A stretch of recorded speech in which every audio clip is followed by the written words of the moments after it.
The generators gx to y and gy to x take in one kind of image as input. For example, gx to y should take in an image from the x domain, and it will output a transformed image that looks like it belongs to the other domain, in this case the y domain.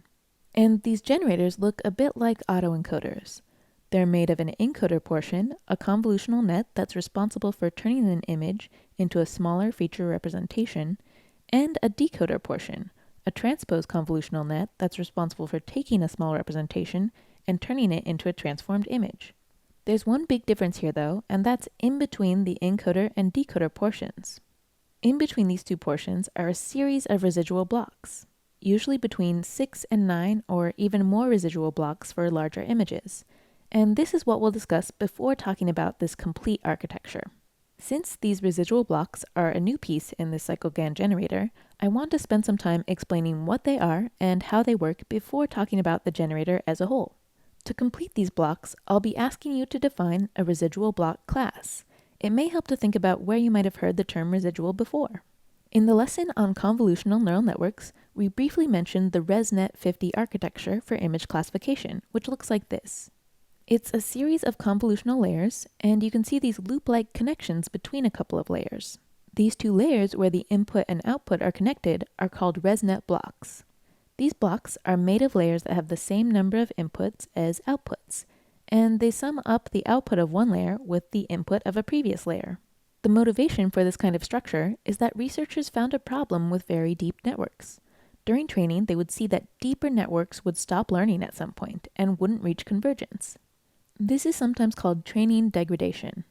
Essentially, the training accuracy would get saturated at some point, and then the network would either never improve or even become worse.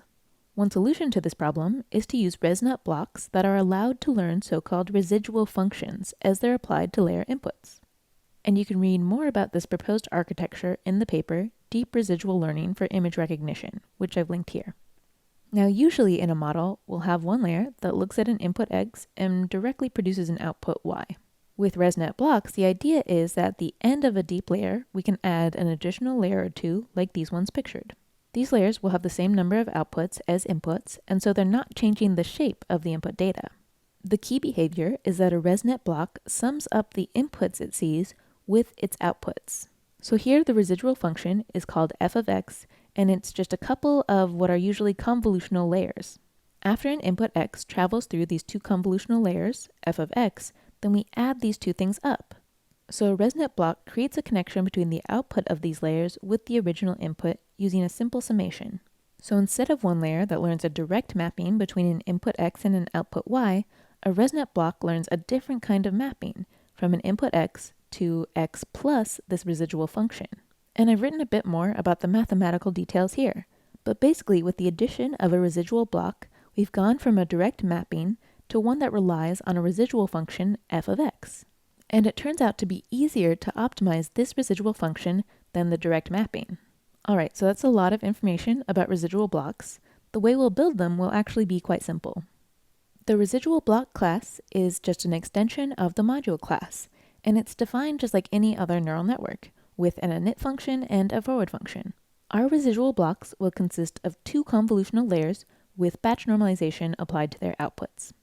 Together, these layers should take in some input and produce an output of the exact same size, and I suggest you use a kernel size of 3 for the convolutional layers. You should also apply a ReLU activation to the outputs of the first convolutional layer, and you can use our helper conv function from above to help you complete this class. Completing this residual block will start you on your way to completing the generator class, and I'll talk about the entire generator architecture next.